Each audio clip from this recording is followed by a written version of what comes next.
So today I am just going to talk about the different ways that we can use these anatomy sleeves and gloves.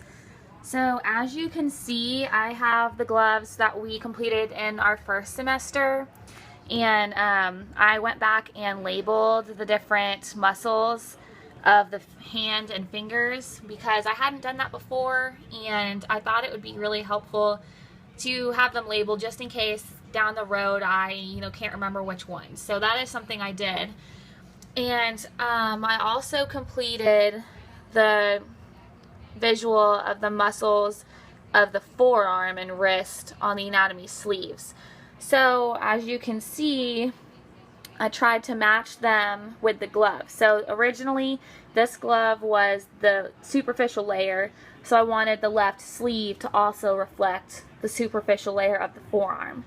So this is the extensors of the wrist and forearm, and then I have the extensors going into the hand here, and their insertions on the insertions on the wrist. And then I did the same for the deep layer. So originally I had the right glove as my deep layer, so I wanted to match the sleeve and have the right sleeve be the deep layer as well. So you can see the extensors, dorsal interossei, and then on the other side they're the flexors. So the deep flexors,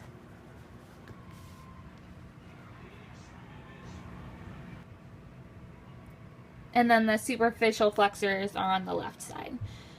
So one thing that's nice about having these is that they are wearable, so I can put them on my own body and see where they might lay, or I can just look at them without wearing them. So it's nice to see.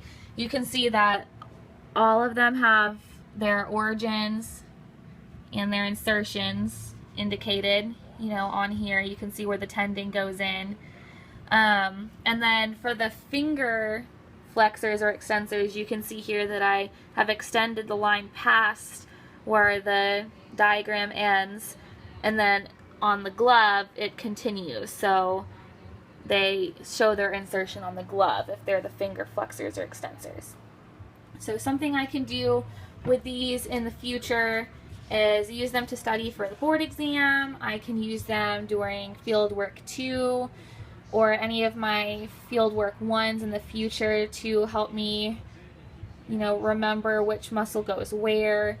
And I can use them to help explain to patients when I'm an OT, a certified occupational therapist. I can use this as a visual to show patients and kind of explain things to them if they're having a hard time understanding why I'm doing something, or just any kind of visual might help people learn and understand.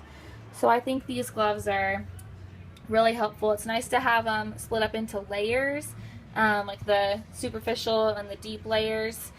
That way it's easier to tell them apart, because otherwise it would just be a mess of color on there. We wouldn't be able to tell which is which. So it's nice to know the superficial versus the deep.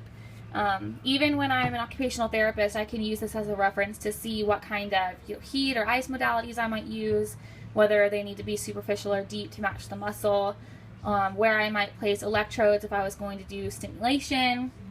So it's nice to have, and it's not carrying a big textbook around. They're easy, they're portable, and they're very simple to use. And I'm glad I went back and I labeled all the different things that you can see, just so I'm not confused in the future. They're very easy to tell apart, easy to see where they begin and they end. So I thought that was helpful. One thing I did add was the nerve distributions. You can see the ulnar nerve and the median nerve here, how they go down into the hand, and kind of where they are. So I have the median and the ulnar nerve here on the deep layer, to show that they run underneath those muscles and through those muscles, and they're not just laying on top of the forearm right under your skin. So I think that would be helpful as well. I did the same for the radial nerve on the extensor side. You can see how it comes here and goes down, and I did the sensory branch and the motor branch of the radial nerve, so I can see that distribution as well.